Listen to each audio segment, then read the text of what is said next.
March 11, 2020, the World Health Organization declared an outbreak of SARS-CoV-2. COVID-19 can be characterized as a pandemic. Since then, we've been locked down 4 times. I must give the British people a very simple instruction. You must stay at home. We've received a daily death toll. The UK death toll now stands at 3,605. We've been refused medical treatment. Coronavirus is having a devastating effect on cancer treatment. We've received curfews. Boris Johnson will tomorrow institute a 10 p.m. curfew on pubs up and down the country. We've had our businesses closed. You know what's going on is wrong. You know it as well. We've lost jobs.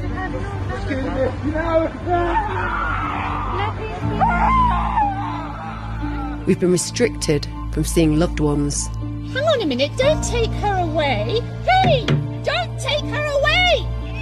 Don't take her away. We've not been allowed to socialise. The struggle ended with Beth taking her own life. We've been forbidden to protest. Tell me what law I've broken. You cannot tell me any law that I've broken. Speak to me.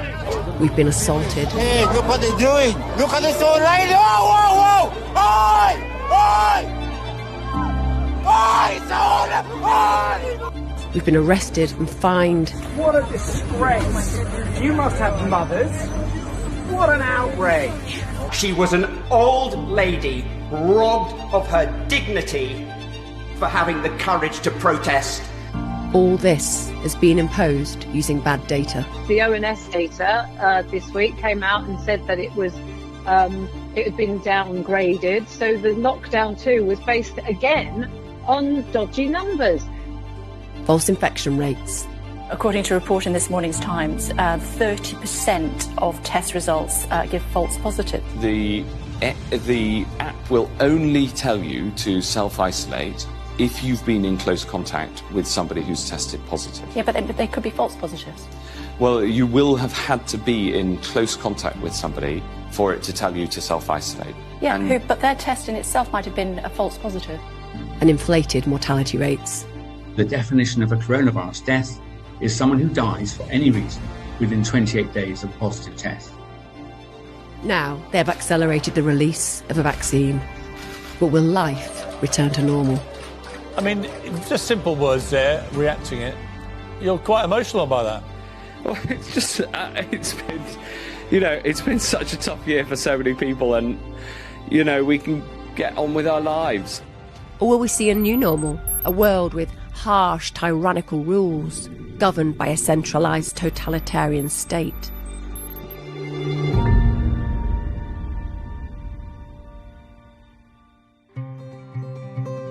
Since COVID-19 was declared a pandemic, many have speculated that it's been planned by a group of tech elites who are dictating to governments globally.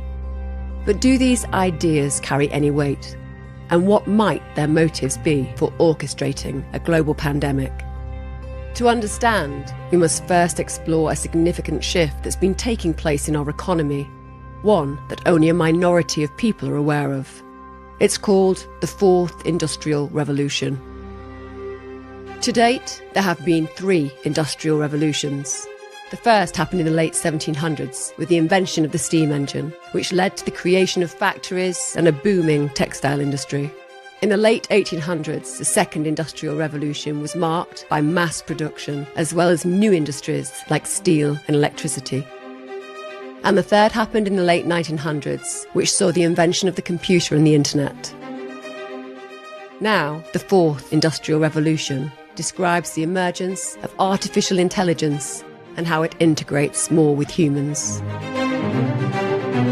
Artificial intelligence, or AI, can already be seen in our daily lives, from how we check out at the supermarket to how we check in for a flight. But it's far more advanced than most people realise. In August 2020, entrepreneur Elon Musk gave a demo of his new company, Neuralink. Connected to our brains with tiny wires, this microchip is synced with AI, enabling humans to control anything from prosthetic limbs to computer games. This working proof of concept has already been fitted into people. It has the potential to completely transform the way we interact online. So there's actually a lot of functions that this device could do related to monitoring your health and warning you about a possible heart attack or stroke or other damage, as well as sort of convenience features like playing music. You can do a lot. It's sort of like if your phone went at your brain or something. It's a cyborg. It's a combination. It's a combination of electronics and biology. Yeah. Things are getting more and more connected. Kai-Fu Lee is the former president of Google China and Microsoft Research China, as well as the author of New York Times bestseller, AI's Superpowers, China, Silicon Valley, and the New World Order. Kai-Fu believes that China will be the AI superpower within 5 years. For those of you who haven't been to China for the 3 years, please be careful when you go because your credit card and cash may not be accepted. China has pretty much been taken over by mobile payment. In the age of AI, if data is the new oil, then China is the new Saudi Arabia. One concern that is topical in the development of AI is the displacement of jobs. Robots are clearly replacing people's jobs. They're working 24/7. They're more efficient. So therefore, are you convinced long term that we're going to have a jobs problem in the world? Not long term, but maybe in the next 10 years, within the next 10 years. You mean it's going to happen much sooner? Much sooner. If a lot of people will find happiness without working, that would be a happy outcome. At Amazon fulfillment centers, robots transport items to humans, who then pack them to be delivered. Amazon believes that within 10 years, they will not need a single human to fulfill an order. According to the World Economic Forum, 50% of the workforce will need reskilling by 2025, and it's likely that only a fraction of these will find work, resulting in a large proportion of the workforce becoming unemployed. It's a pretty good chance we end up with a universal basic income or something like that due to automation. You know, people have time to do other things and more complex things, more interesting things, so they're more leisure time. And then we've got to figure out how we integrate with a world in the future with advanced AI. One idea that is gaining popularity is to charge tech companies with a robot tax, which can be distributed to the unemployed as a universal basic income. I don't think the robot companies are going to be outraged that there might be a tax. It's okay. Contrary to the past, to the previous 3 revolutions, probably jobs will be faster destroyed compared to new ones being created. This is Klaus Schwab, the author of this book, The Fourth Industrial Revolution. He's also the executive chairman of the World Economic Forum, which is funded by the largest global enterprises and whose members include CEOs, heads of state, and government ministers from countries such as the UK and US. The fourth industrial revolution will impact our lives completely. It will change actually us, our own identity, and of course gives life to such policies and developments like smart traffic, smart government, smart cities. In June 2019, the UK government published details about their partnership with the World Economic Forum in a policy called Regulation for the Fourth Industrial Revolution. 1 year later, in June 2020, the World Economic Forum released this promotional video entitled The Great Reset.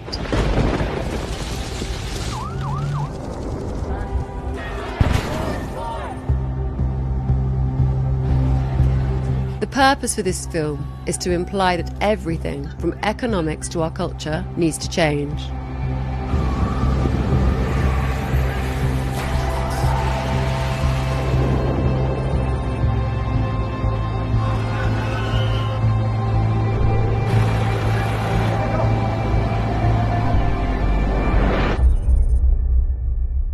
After the reset, it shows images of digital technology, biological cells, populations, cash, climate change, traffic management. And this. Seem familiar? This promotional video was released 6 months before Margaret Keenan, received the first COVID-19 vaccine.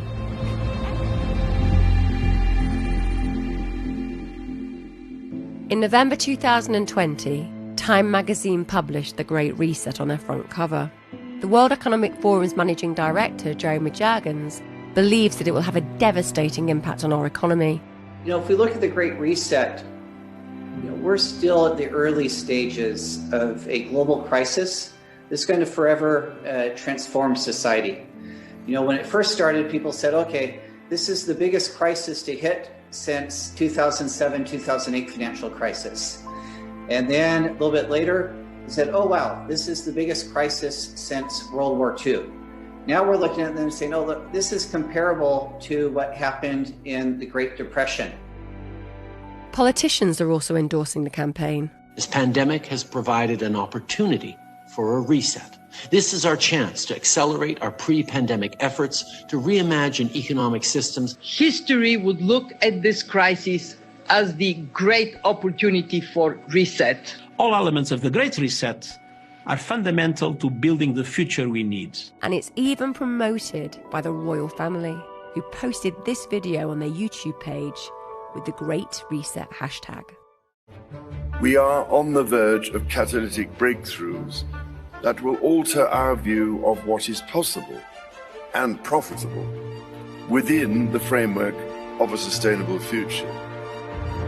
We need nothing short of a paradigm shift, one that inspires action at revolutionary levels and pace. We simply cannot waste any more time. The only limit is our willingness to act.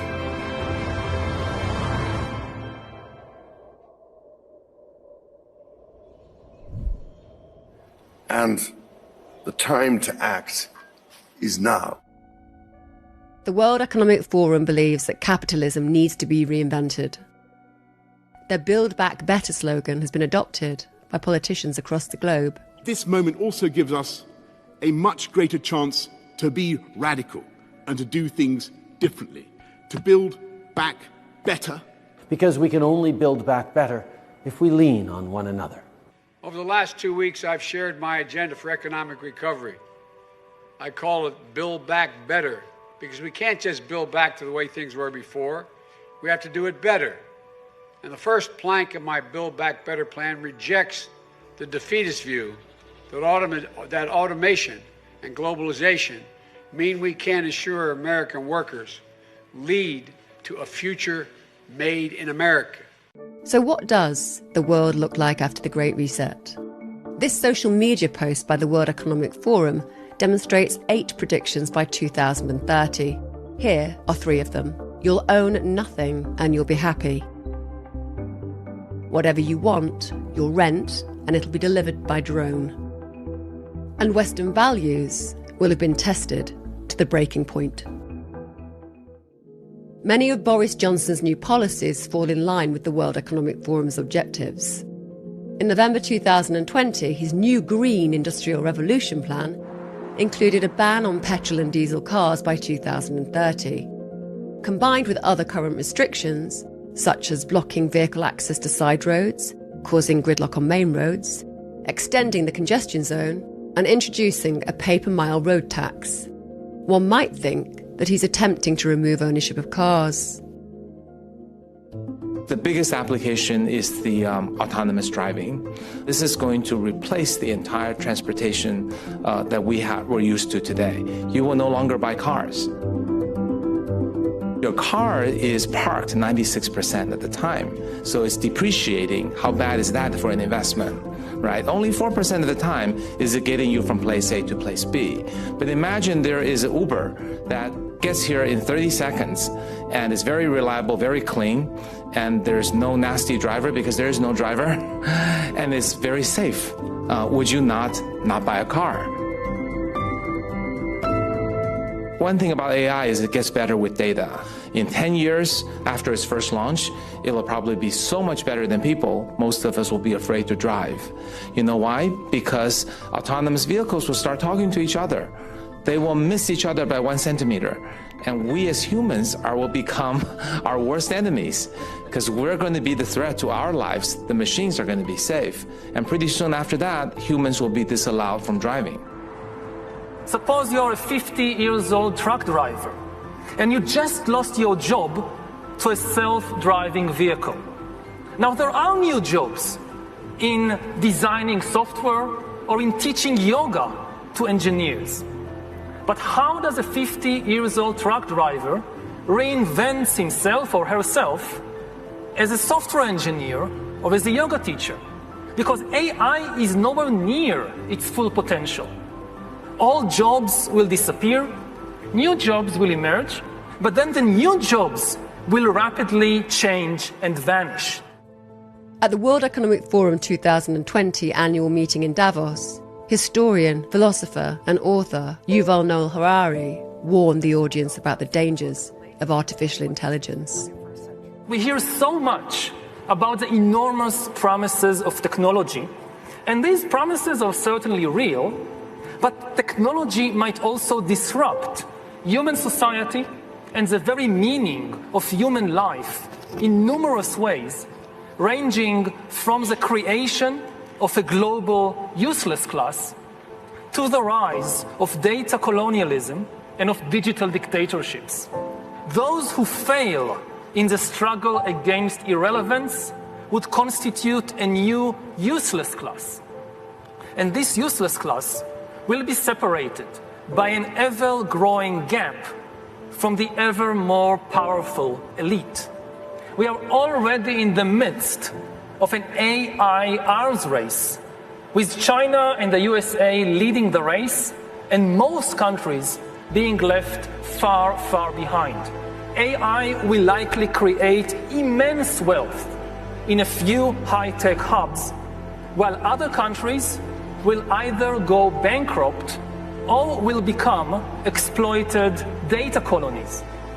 Just think, what will happen to developing economies once it is cheaper to produce cars in California than in Mexico? And what will happen to politics in your country in 20 years when somebody in San Francisco or in Beijing knows the entire medical and personal history of every politician and every journalist in your country, including all their sexual escapades, all their mental weaknesses, and all their corrupt dealings? When you have enough data, you don't need to send soldiers in order to control a country.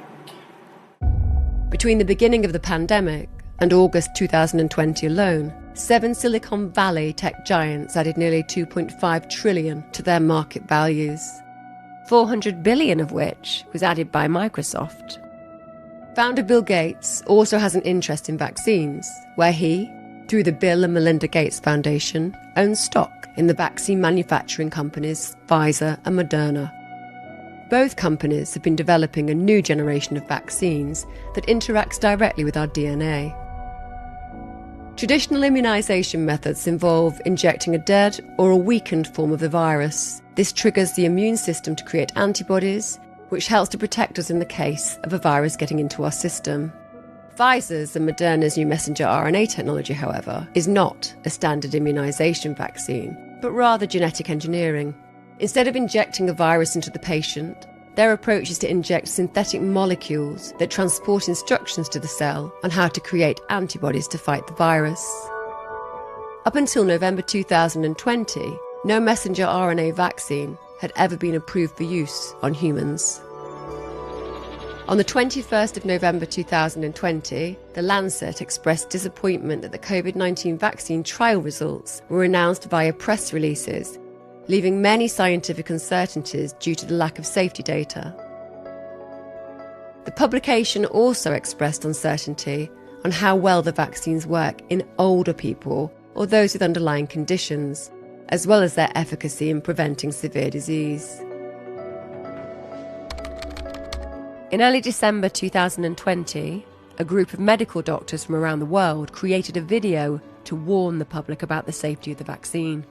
Due to the excuse of a global pandemic, the pharma industry has the permission to skip the animal trials.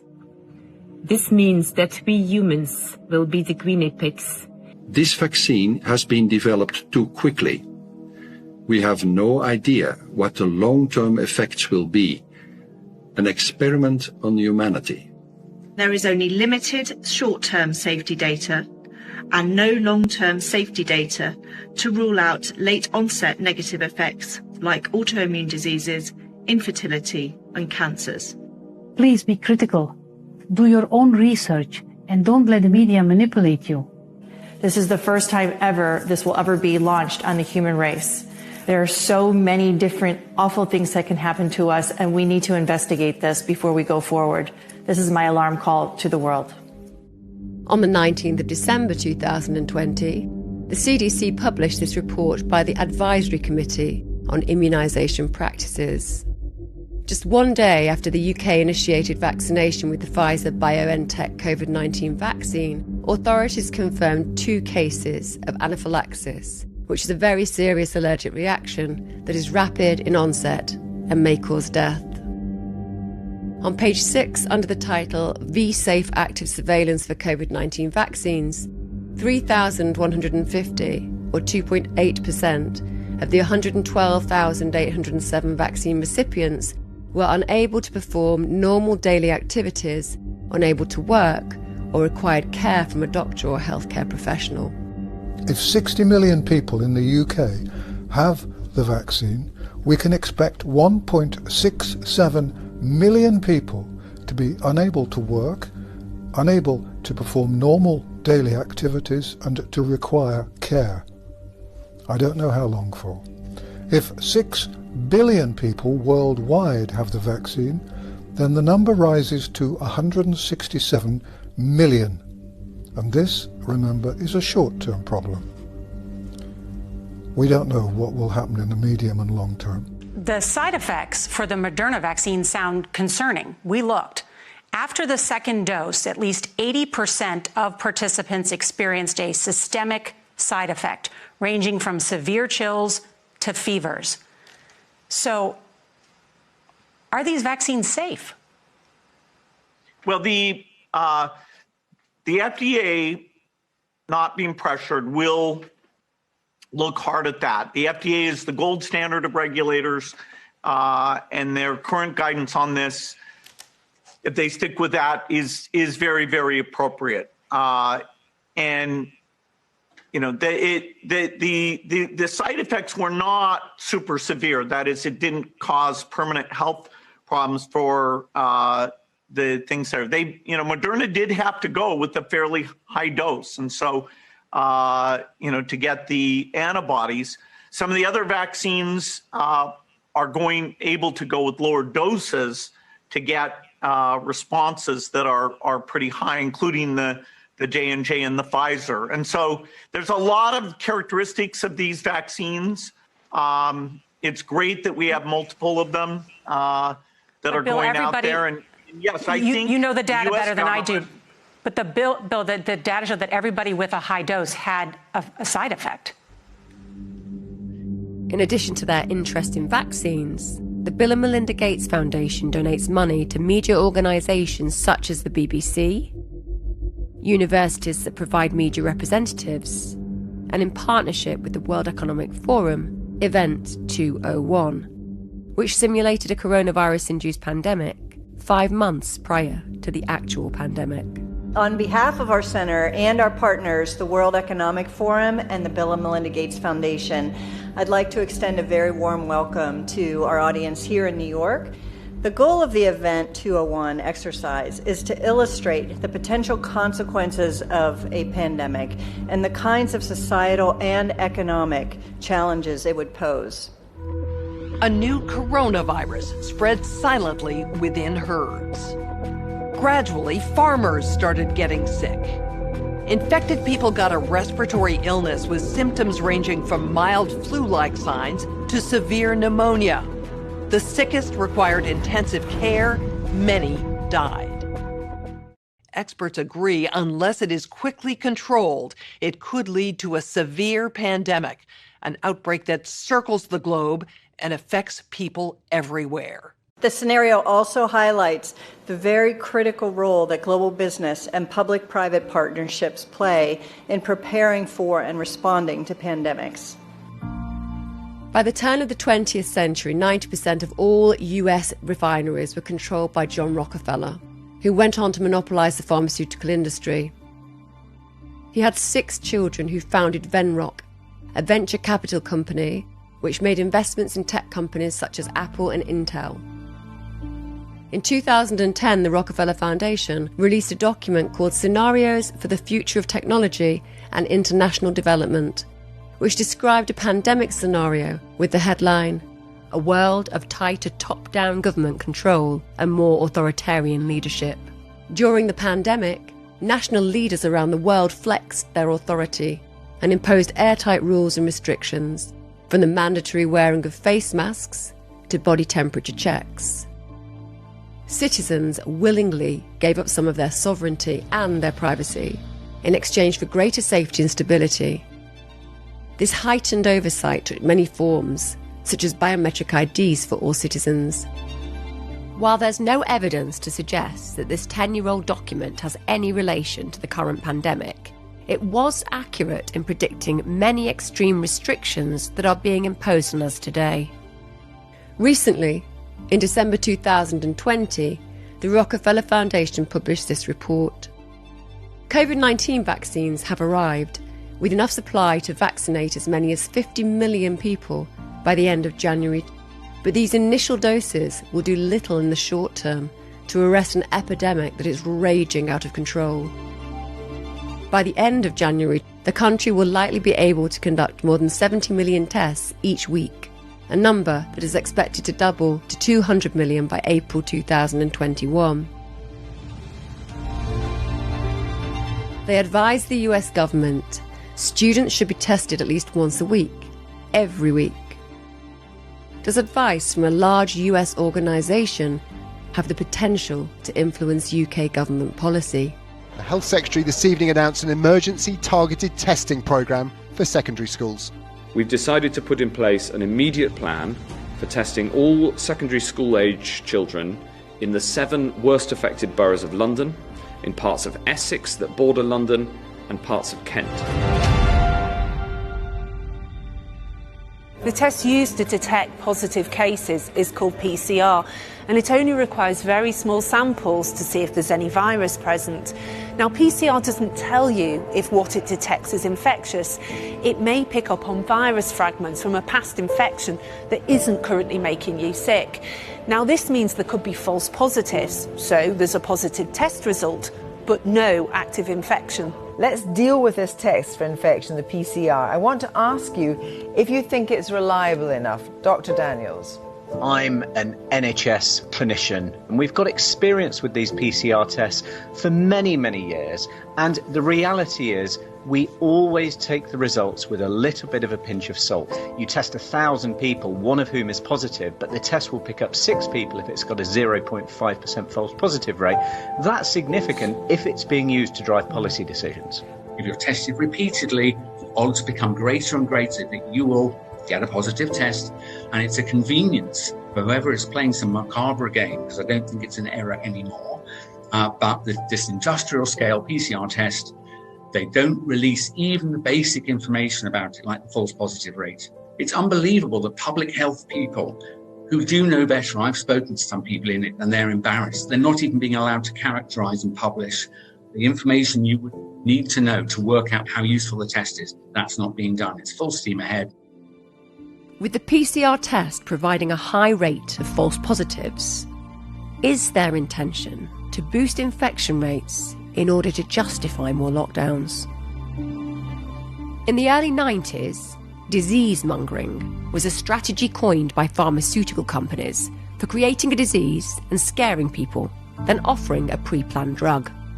If today's most powerful people wanted to accelerate the shift towards the 4th Industrial Revolution by removing jobs and reinventing capitalism, this problem reaction solution strategy would be effective in achieving it. 1. Create a problem. Release a coronavirus and declare a global pandemic. The coronavirus outbreak has been declared a pandemic. 2. Create a reaction. Ramp up fear with a propaganda campaign and destroy the economy by forcing businesses to close. We are collectively telling cafes, pubs, bars and restaurants to close tonight as soon as they reasonably can and not to open tomorrow. 3. Create a solution. Provide the mass unemployed with a universal basic income credited onto the Rockefeller and Microsoft-backed digital IDs that are implanted into our hands. You can create a digital ID today. It's a natural evolution of the way that we're going to use technology in any event to transact daily life. And this COVID crisis gives an additional reason for doing that. Coerce us into taking tech-based vaccines and staying at home, and require us to reside within smart cities with totalitarian-like surveillance. Well, let's see how long it takes you to find me.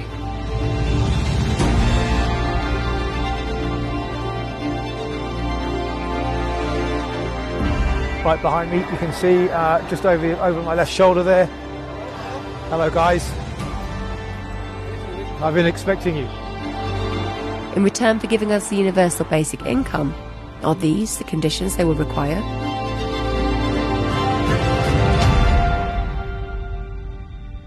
Smart cities will pullulate with sensors, all joined together by the Internet of Things. And the urban environment is as antiseptic as a Zurich pharmacy. But this technology could also be used to keep every citizen under round-the-clock surveillance. A future Alexa will pretend to take orders, but this Alexa will be watching you, clucking her tongue and stamping her foot. In future, voice connectivity will be in every room and almost every object. Your mattress will monitor your nightmares, your fridge will beep for more cheese, your front door will sweep wide the moment you approach like some silent butler. Your smart meter will go hustling of its own accord for the cheapest electricity, and every one of them minutely transcribing your every habit in tiny electronic shorthand, stored not in their chips or in their innards, nowhere you can find it, but in some great cloud of data that lowers ever more oppressively over the human race. AI. What will it mean? Helpful robots washing and caring for an aging population, or pink-eyed terminators sent back from the future to cull the human race? If this pandemic was planned, why would now be the perfect time to activate it? The answer could be 5G. It's 100 times faster than 4G, and it's now ready to be rolled out. This upgrade in performance is essential for digitising society, connecting humanity more closely with the Internet of Things and artificial intelligence. They haven't done a very good job about protecting public health, but they've done a very good job at using the quarantine to bring 5G into all of our communities and to begin the process of shifting us all to a digital currency, which is the beginning of slavery. Because if they control your bank account, they control your behavior. And we all see these advertisements saying 5G is coming to your community. It's going to make all of your lives so much better. And it's very convincing, I have to say. This is a game changer. Because I look at those ads and I think, that's great. I can hardly wait till it gets here. Because I'm going to be able to download a video game in 6 seconds instead of 16 seconds. And is that why they're spending $5 trillion on 5G? No. The reason is for surveillance and data harvesting. It's not for you and me, it's for Bill Gates, it's for Zuckerberg, and it's for Bezos and all of the other billionaires. Bill Gates says that his satellite fleet will be able to look at every square inch of the planet 24 hours a day. But that's only the beginning. He also will be able to follow you on all of your smart devices through biometric facial recognition, through your GPS. You think that Alexa is working for you. She isn't working for you, she's working for Bill Gates, spying on you. And the pandemic is a crisis of convenience for the elites who are dictating these policies.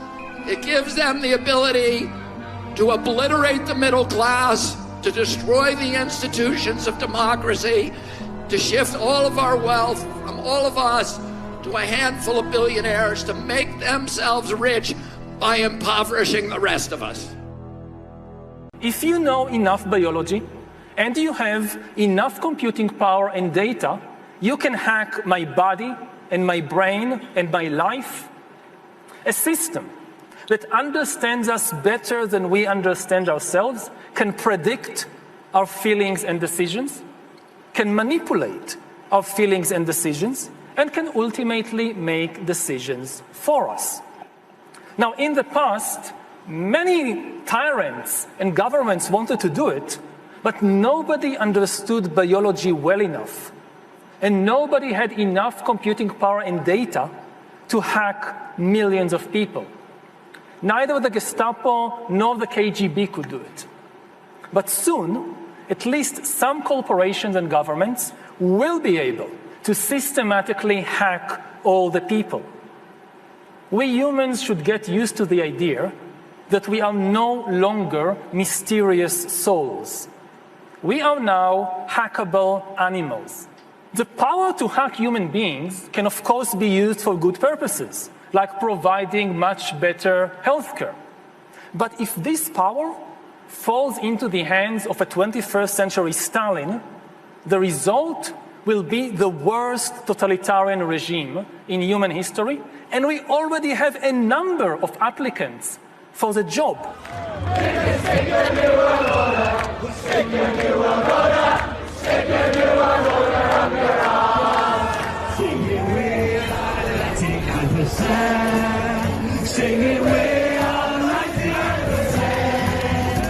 Thousands of Brits have been taken to the streets to peacefully protest.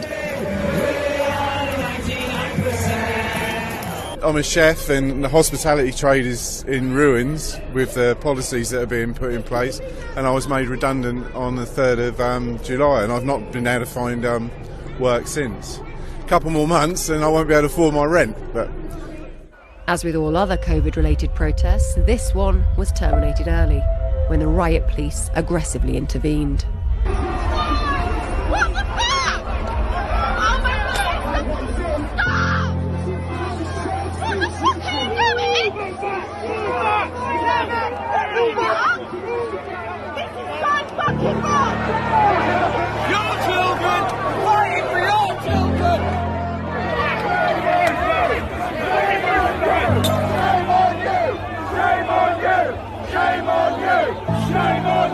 I was quite shocked, particularly by the behaviour of the TSG riot police on the 26th of September, because the demonstration was absolutely, completely peaceful.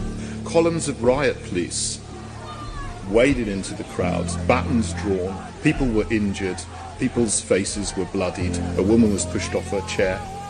That, to me, is unacceptable behaviour from that unit of the Metropolitan Police. Who gave the order for that to happen? Chairman, I'm not sure if... I just don't know enough about the facts. I'm not sure if I can accept the premise of the facts set up by the police member.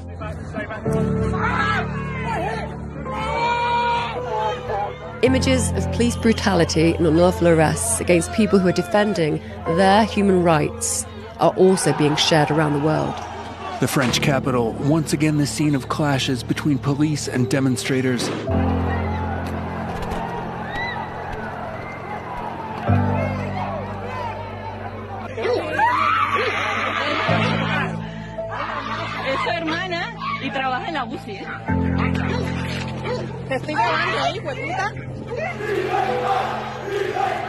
Toda minha família se dedica à hosteleria. Eu sou hosteleiro, minha mãe, meu pai, todos.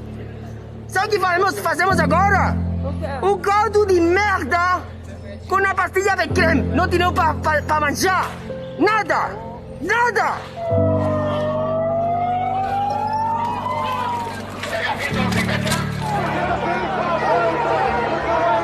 Israeli police fired water cannons to disperse demonstrators. Anti-government rallies have filled the streets of Serbia's capital, Belgrade, for a second day.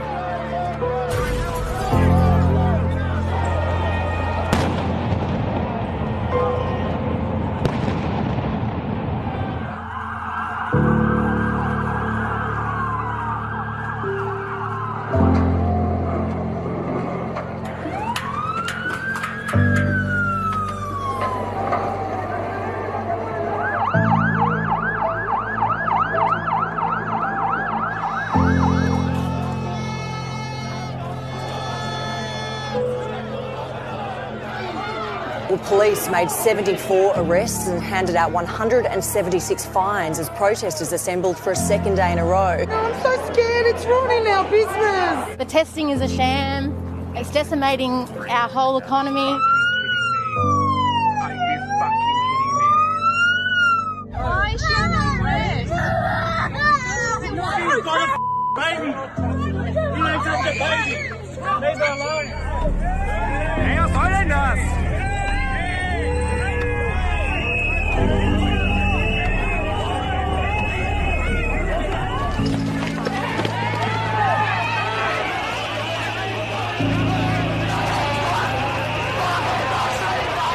Rechtsanwalt Markus Heinz.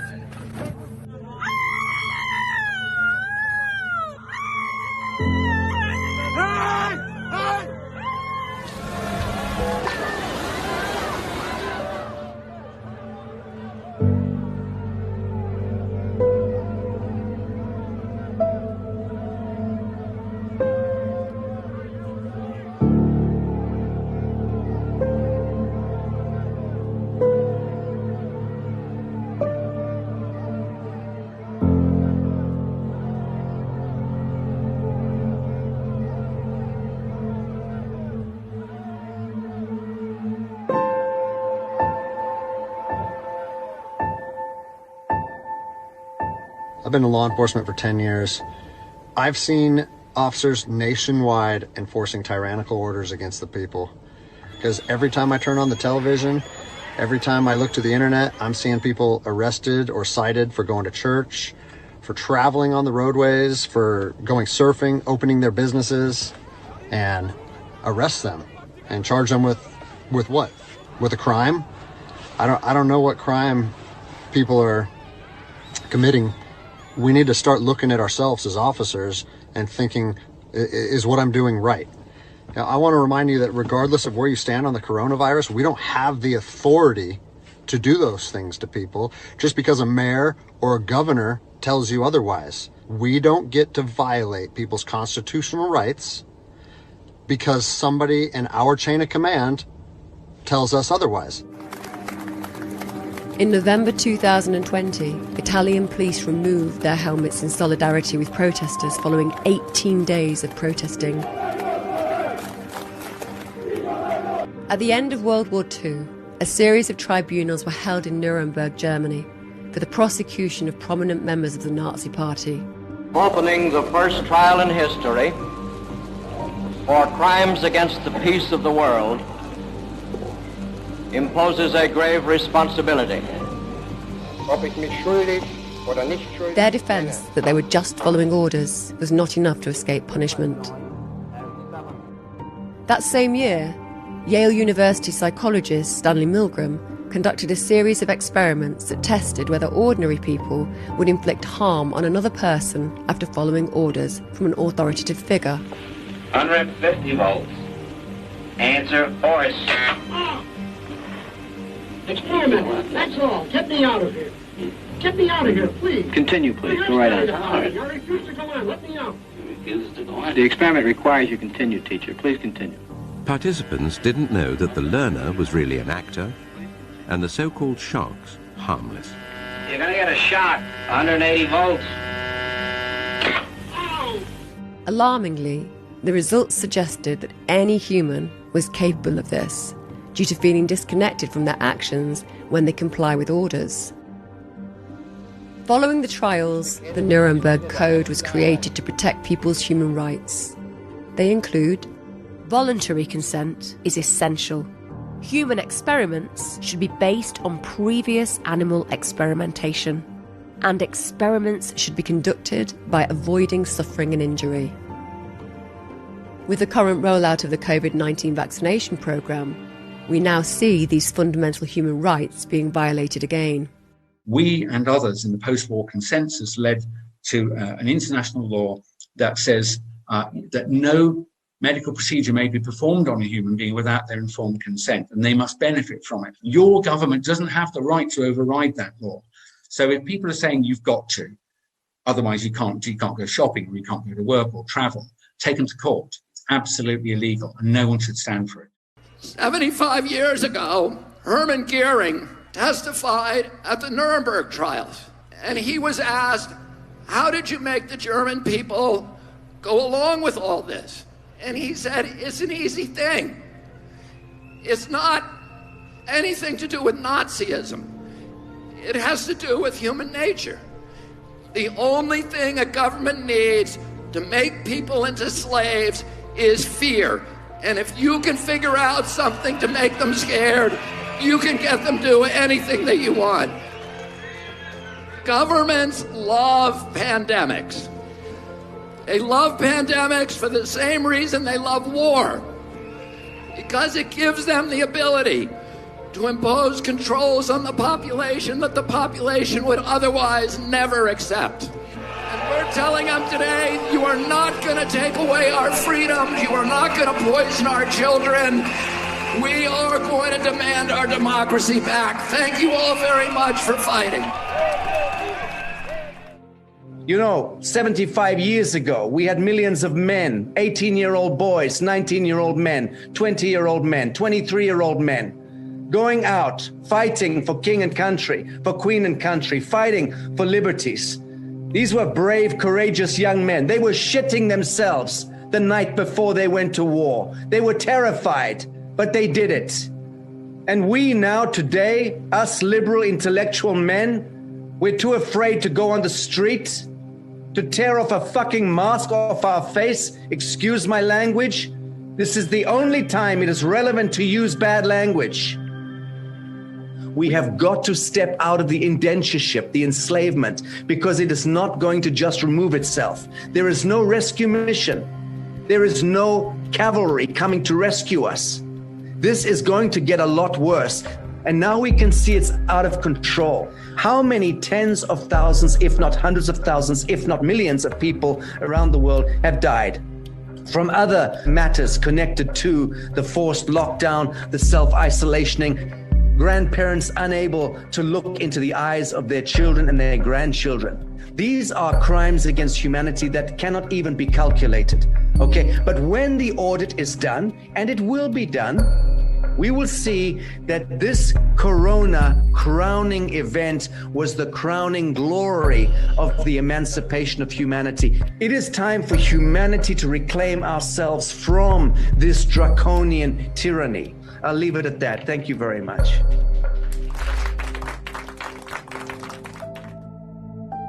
So, do you believe that receiving the vaccine will enable our lives to return back to normal? You're quite emotional about that.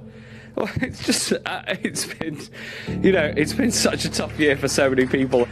You know, we can get on with our lives. Or will we see a new normal? A world with harsh, tyrannical rules, governed by a centralised totalitarian state.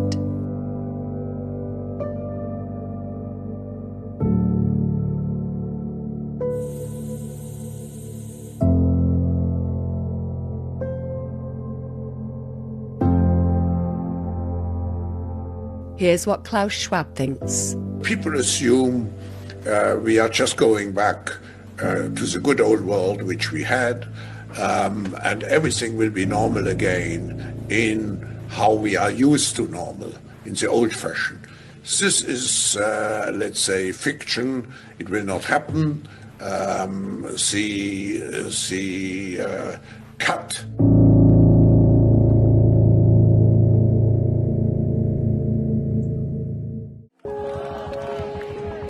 There is an incredible movement beginning to take form here in Spain. A group of police officers have come together to start an organization called Policías por la Libertad, police for freedom. And now we are marching together with them, standing up for our human rights and constitutional liberties. History tells us that once the peaceful resistance gains the support of the police or the military, we have 60% higher probability to be able to dismantle a tyrannical government. And this is what is taking place right now.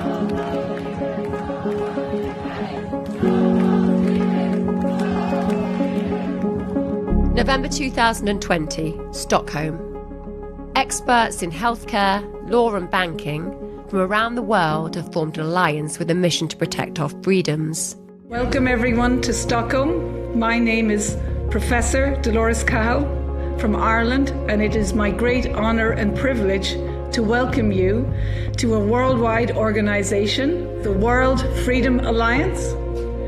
And our goal is to provide information for what has been happening, to try and coordinate that we can defend our freedoms and our rights, and that we can ensure that the governments that we elect will actually defend our freedoms and rights. So we want to educate you, we want to empower you, we want to welcome you to a world where you can be healthy, you can be free, and you can hold people to account if they do something wrong. Many people have been hoodwinked into believing that the government give us our rights. That could not be further from the truth. Every constitution in the world is a code of conduct for governments to follow, to ensure and protect and defend and vindicate and uphold your rights, our rights, that have been given to us by our Creator. The government doesn't give us our rights. The government is obliged to protect those rights. These positive images are reassuring and provide much needed hope. But significant economic damage has already been done. This would inevitably leave many dependent on receiving a universal basic income, placing us in a weaker position to rebel or oppose their tyrannical terms.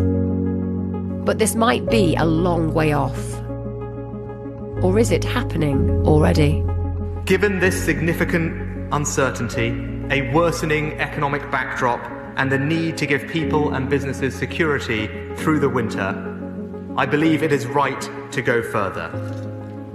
So we can announce today that the furlough scheme will not be extended for 1 month. It will be extended until the end of March. How will it end?